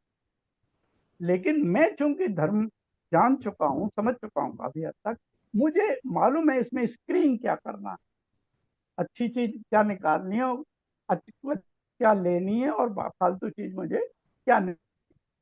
तो ये अलग अलग परफेक्ट हो गए। क्षमा सागर महाराज पढ़ सकते थे उसको, मैं नहीं पढ़ सकता। तो ये मैं प्रश्न किया, ये मेरे ख्याल से इस बात बन जाएगी कि मैं अपने पर पे करूं, और जहां तक मेरी इंटेलिजेंस और नॉलेज उसके अनुसार मैं करूं, वही मैं कर सकता हूं। दूसरे के परफेक्ट और इंटेलिजेंस से तो मैं ले नहीं सकता, है ना भैया? जय जय। धन्यवाद। इसमें धन्यवाद। तो आपने वक्ता के प्रामाणिक वक्ता के परीक्षण की बात की कि वक्ता का परीक्षण करना आसान नहीं है। परीक्षण तो देव का भी किया जाता है, परीक्षण तो आप्त का भी किया जाता है। एक पूरा ग्रंथ ही है आप्त मीमांसा। समंतभद्र स्वामी ने भी रत्नकरंड शावकाचार्य में कहा है कि हम क्यों माने जिनेंद्र को। तो फिर उसमें उनको यानी एक कसौटी पर हम कसते हैं, तभी उसके बाद हम उनको उनकी आराधना करते हैं, तभी हम उनका दिखाया हुआ मार्ग अनुसरण करते हैं। सबकी परीक्षा होनी चाहिए, हमारा धर्म ही परीक्षा प्रधान है। सबकी परीक्षा करनी चाहिए, गुरु की भी परीक्षा करनी चाहिए। गुरु को आप स्वीकार करने से पहले आप उनका आचरण देखिए, उनके उनके उनकी चर्या देखिए, और उससे अगर आप पूरी तरह से संतुष्ट हो तभी आप उनके सामने समर्पण कीजिए। जी इसमें अंकल। मेरा संदर्भ एक में जो, हाँ जी अंकल बताइए। इस संदर्भ में वो परीक्षा विशाल। प्रधानी जो मुनि हैं वो समंतभद्र जी थे, उनका उनके बारे में कहते हैं ना, वो बड़ा परीक्षा। ये समंत पत्र जी का रत्नकरण श्रावकाचार्य भी उन्हीं का लिखा हुआ है, उसमें हाँ है ये। तो हाँ क्या जिनेंद्र की क्या क्वालिटीज होनी चाहिए, क्या एट्रीब्यूट्स होने चाहिए, तभी हम उन्हें स्वीकार करेंगे। हाँ। नहीं, उनको उन मुनि को परीक्षा प्रमाणी कहा गया है, परीक्षा हाँ, प्रधानी या परीक्षा प्रमाणी। उनको वो उसकी उपाधि से उनको नवाजा। उन्हीं का ग्रंथ है आप तो मीमांसा जी। विशाल जी, आप कुछ कह रहे थे, फिर आईफोन के नाम से कोई उनका भी हैंड रेज है। हाँ, पहले का क्वेश्चन पूछ लेते हैं। जी जरूर। हाँ, आईफोन के नाम से इन्होंने हैंड रेज किया है, कृपया आप अपने को अनम्यूट करके पूछ सकते हैं। आप म्यूटेड हैं। एंड्रेस मैंने भी किया है, अच्छा, तो विभा जी, मैं विभा जी। पूछ लेती हूँ। हाँ, मेरे को इसमें ये है कि अगर हम परीक्षा करते हैं गुरु की या किसी भी अपने सीनियर जो वक्ता हैं, तो पहले उनकी परीक्षा करने से पहले मुझे उससे ज्यादा नॉलेज होनी चाहिए उस चीज की, तभी मैं दूसरे की परीक्षा कर पाऊंगी। तो क्या, और मैं वक्ता को सुन रही हूँ, सपोज मैं समयसार जी सुन रही हूँ और मेरे को समयसार जी की इतनी नॉलेज नहीं है, तो मैं उनकी क्या परीक्षा कर पाऊंगी, कैसे कर पाऊंगी, ये एक प्रश्न दिमाग में आता है। कि परीक्षा तो हम तभी कर पाते हैं जब हमें उससे ज्यादा नॉलेज हो या अनुभव हो। तो जहां अनुभव है वहां बहुत अच्छा परीक्षा हो जाएगी। परंतु ये एक प्रश्न बहुत ज्यादा आता है, चाहे वो लौकिक हो चाहे वो धार्मिक हो। तो इसमें आप कुछ प्रकाश डालेंगे, वाईके अंकल, कमल अंकल? और मेरा भी हाँ, इसी से जवाब है। रिलेटेड एक और था अंकल, जिस हाँ। बिफोर आंसर, कि कहीं ना कहीं देर हम लोगों को जज कर रहे हैं, राइट? कहीं कहीं कि हम देख रहे हैं कि ये मानी है नहीं है, मूर्ख है नहीं है, कृतज्ञ है। तो कहीं ना कहीं हमारे भाव भी हम कैसे रखें कि हम we are not looking down upon people, right? क्योंकि हम लोगों की क्वालिटीज देखें रादर देन उनकी कमियां देखें। तो मेरा जैसे एक रिलेटेड पॉइंट भी था, if you can answer that as well. हाँ, बहन, विभा बहन, हाँ जी। ज्यादा नॉलेज वाला तो हर जगह लगेगा नहीं, क्योंकि जैसा कमल भाई ने बोला, हम तो देव की भी परीक्षा करते हैं। हितोपदेशी, सर्वज्ञ, है ना, और वीतरागी। तो हम तो नहीं है, हम तीनों में से कुछ भी नहीं। सिर्फ हमको वीतरागता दिख रही है। ये एक जरूर हम चीज जानते हैं, वीतरागता क्या है, कि राग द्वेष नहीं। आंखें आधी मूंदे हैं तो न राग है न द्वेष है। पूरी खुले होते तो राग होता, पूरी बंद किए होते तो द्वेष का प्रतीक होता। आधी किए हैं तो वीतरागी हैं। लेकिन हितोपदेशी हैं, सर्वज्ञ हैं, इसकी नॉलेज मैं कैसे करूंगा? तो मैं उसको श्रद्धा का विषय मानूंगा। और आगम में जो कहा गया है, यदि वो चीजें मेरे लिए हितकारी हैं तो मैं इनको हितोपदेशी मानूंगा। है ना बहन? सिर्फ हाँ वीतरागता जी। मैं देख सकता हूँ। अब विशाल भाई का एक पॉइंट रहा कि क्या था पॉइंट विशाल भाई आपका, जरा रिपीट करेंगे? कि कहीं ना कहीं फिर लोगों को हम जज कर रहे हैं कि जैसे इसमें कहा है हाँ। कि मूर्ख पे सरेंडर नहीं करो, मानी हम्म। को, कृतज्ञ को। और देन फिर कई बार टेंडेंसी आती है कि we look at the weaknesses of people, जबकि आपको देखना चाहिए क्वालिटीज। और कहीं ना कहीं फिर आप उनको लुक डाउन कर रहे हो, तो वो कैसे उस भाव को हम ठीक रखें? क्षमा सागर महाराज का संस्मरण में पहले भी शायद सुना चुका हूँ, मुझे बहुत अच्छा लगता है, मेरे जीवन का गाइड है। कि बॉम्बे में जब एक मुनिराज आए और उसमें बोर्ड लगा के आचार्य विद्यासागर जी के परम प्रिय शिष्य, और मैं भगा भगा गया। वहाँ उनकी चर्या मुझे जमी नहीं, क्योंकि मैं विद्यासागर जी के शिष्यों की बहुत चर्या देख चुका था, इंक्लूडिंग क्षमा सागर जी।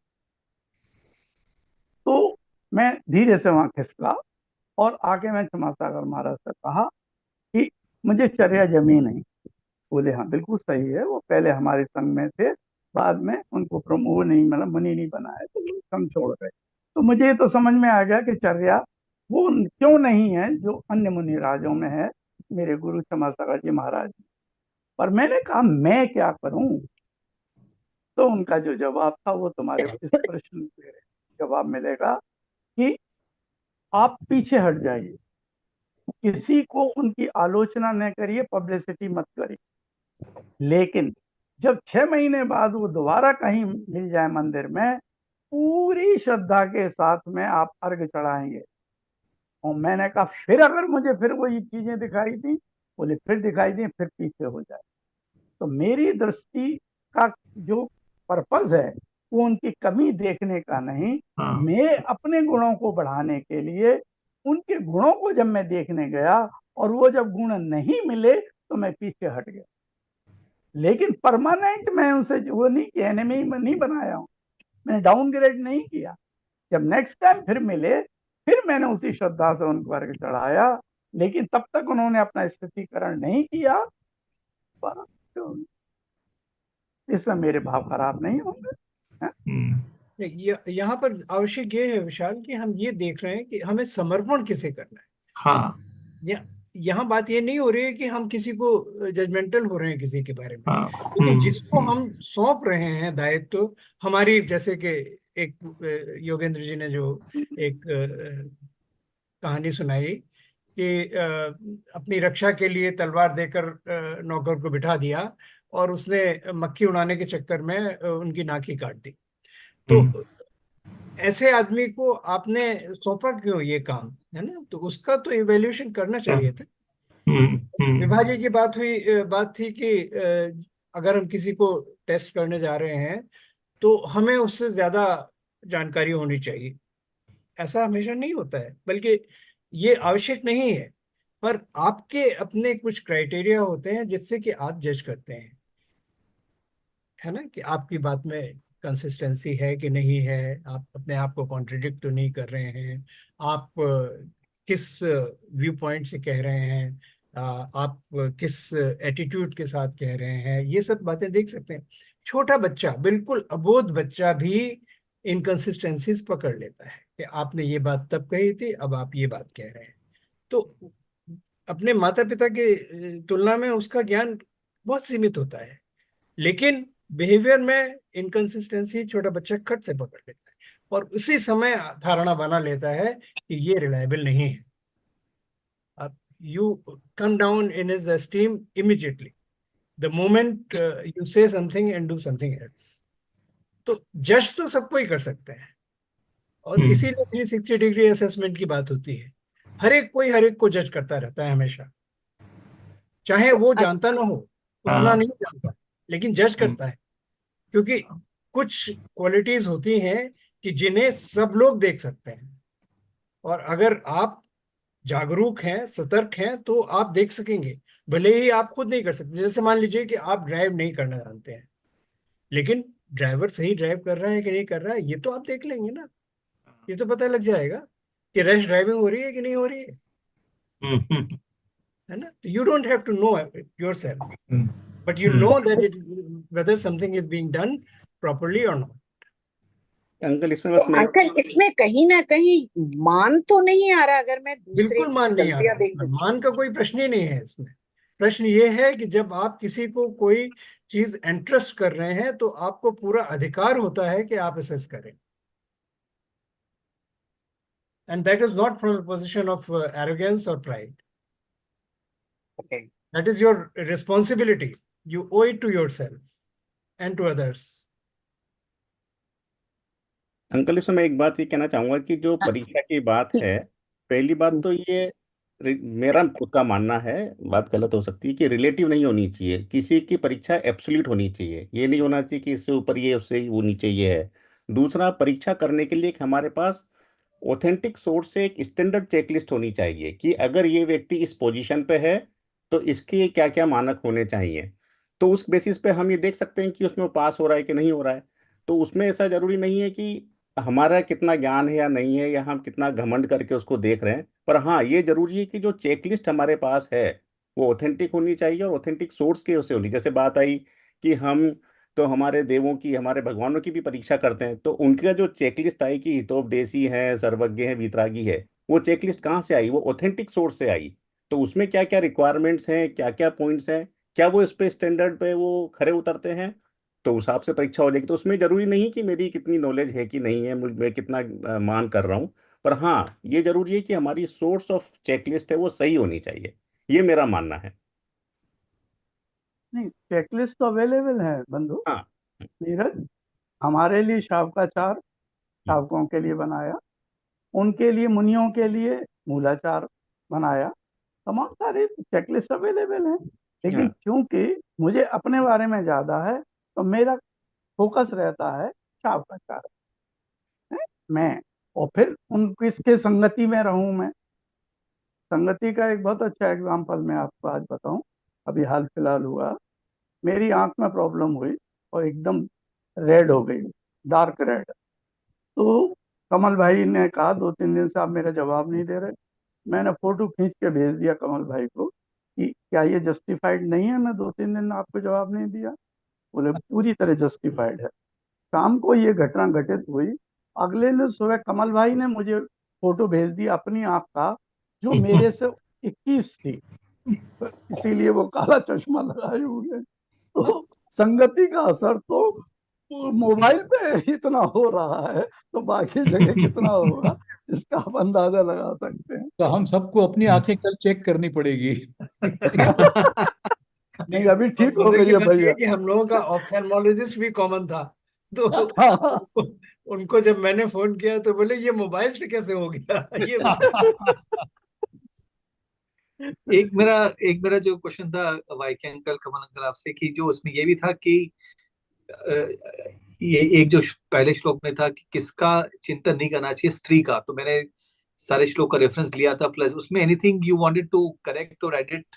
नहीं नहीं, बिल्कुल आपने सही कहा। और वहां पर जैसे कि हम लोग पहले भी देख चुके हैं कि यहाँ हमें विवक्षा देखनी चाहिए कि किसके हाँ, लिए, किस पोजीशन में किसके लिए ये लिखा है उन्होंने। तो आचार्य ने लिखा है तो अपने, उनकी शिष्यों। उनकी जो ऑडियंस थी, जो टारगेट ऑडियंस थी, वहां पर वो बात कर रहे थे अपने संघ की।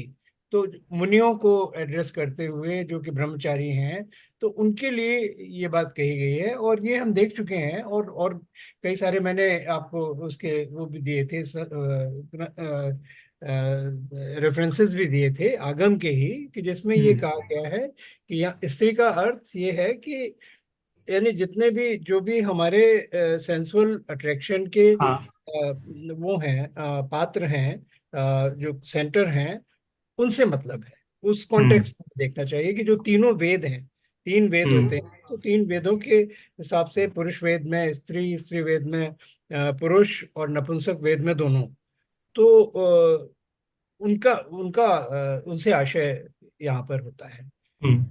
ठीक बात। ये किसी, ऐसा इसमें विशाल, नहीं एक है और कि ये पॉइंट। बहुत ही मेल शोविनिस्टिक इंटरप्रिटेशन है, ऐसा हम्म। नहीं। हम्म। हम्म। यहाँ एक हम्म। एक एग्जैक्टली, हाँ। उदाहरण के तौर पर एक ले लिया गया है कि जो आपके पुरुष वेद है, तो उसमें फिर स्त्री की बात की जाती है। तो ये क्या पूरा एक और विशाल भाई पूरा पॉइंट, ये विशाल भाई, एक मिनट हाँ। भाई, एक पॉइंट। मैं ये कह रहा था, स्त्रियों को कितनी बार बार रिपीट किया जा रहा है, हाईलाइट हो रहा है। एक तो कमल का यही पॉइंट के संकेत परिपेक्ष में था। दूसरा, ये आकर्षण सबसे बड़ा होता, हाँ। इसके लिए बार बार मुनिराज इसको हमको सावधान कर रहे हैं। सबसे बड़ा आकर्षण यही होता है, और सबसे ज्यादा लोग बिगड़ते इसी के चक्कर। वो मुनिराज तक, हिंदू भाइयों में भी कितनी कथाएं आती हैं, अपने यहाँ भी। इसीलिए आप देखिए, आचार्य विद्यासागर जी जैसे पहुंचे हुए तपस्वी अपने साथ में आर्यकाओं को नहीं रखते। कितने पहुंचे हुए थे, उनको कितना संयम होगा अपने ऊपर। समासारा महाराज साहब के साथ में सागर में एक व्यवहार करा रहा था, एक मंदिर में रात्रि विश्राम था। जब पहुंचे तो वहां पता लगा कि 2-3 आर्यका माताएं उसी मंदिर में ठहरी हुई। महाराज जी नाराज हुए प्रबंधकों पे कि आपने मुझे पहले क्यों नहीं बताया, मैं उनके साथ में कैसे एक मंदिर में रह सकता हूँ। और अगले दिन सुबह ही उन्होंने पहले तो फ्लोर चेंज कराया, और अगले दिन सुबह उन्होंने बिहार कर दिया कि मैं यहाँ पर रुक नहीं। तो सावधानी तो पूरी, फिर वही 7 हाथ दूर रहिए, और आदि आदि। स्त्री के लिए पुरुष से दूर रहिए, और पुरुष स्त्री से, क्योंकि स्ट्रॉन्गेस्ट आकर्षण है। भैया कुछ कह रहे थे? हाँ, जी मेरा अंकल। प्रश्न ये था कि ये जो ग्रंथ जो है जिसका हम अध्ययन कर रहे हैं, चर्चा कर रहे हैं, ये क्या संघ के सदस्यों के लिए लिखा गया था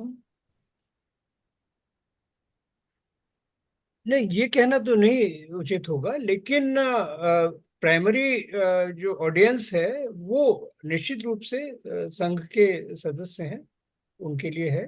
पर इसमें बहुत कुछ है ऐसा है जो कि सर्वग्राह्य है, और ये तो इसकी ग्राह्यता तो जो मुनि नहीं है उनके लिए भी है ना, क्योंकि आपको उसका इंटरप्रिटेशन इस तरह से करना होगा कि जिस स्थिति में आप हैं उसमें अगर आपके लिए जो सबसे अधिक सेंसुअल अट्रैक्शन का सेंटर है उससे आप दूर रहिए। ये आपको अर्थ लगाना पड़ेगा।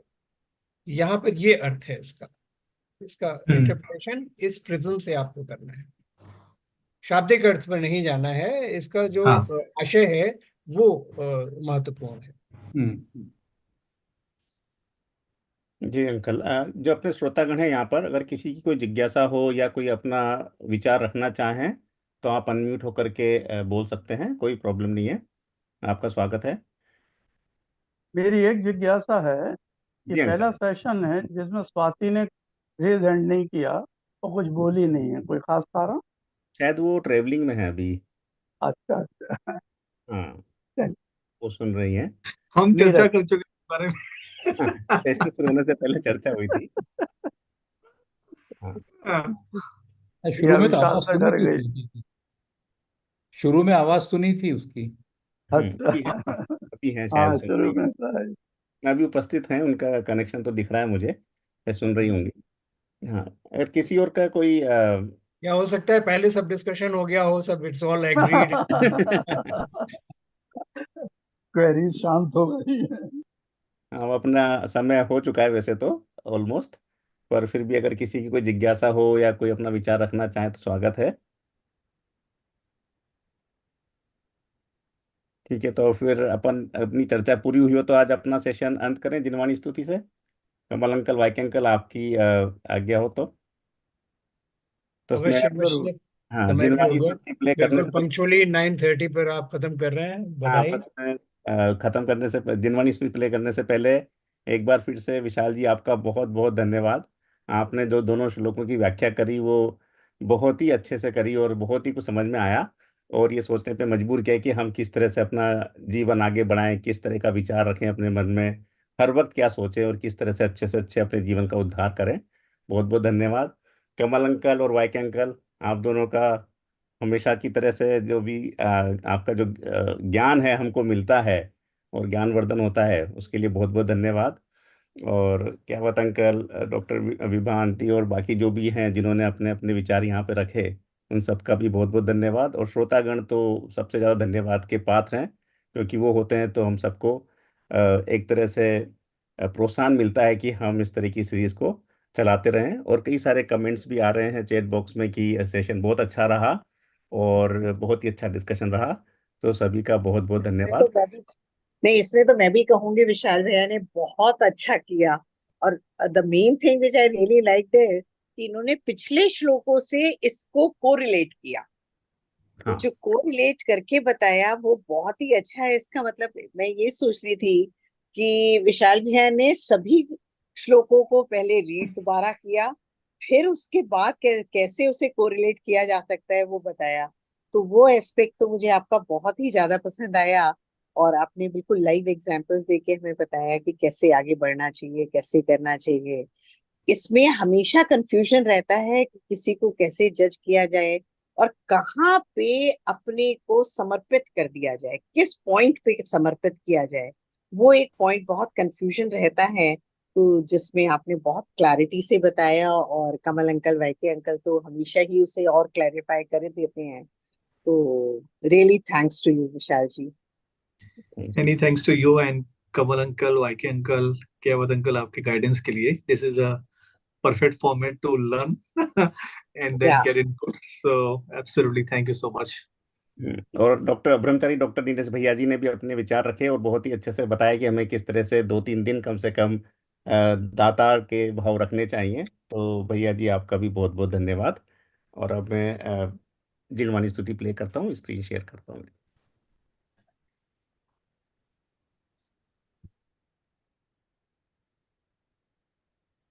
हे जिनवाणी भारती तो ही जपो दिन रैन, जो तेरी शरणा गहे सो पावे सुख चैन। जा वाणी के ज्ञान ते सूझे लोकालोक, सो वाणी मस्तक नवो सदा देत हो ढोक, सदा देत हो ढोक। सभी को जय जिनेन्द्र। जय जिनेन्द्र। जय जिनेन्द्र। जय जिनेन्द्र।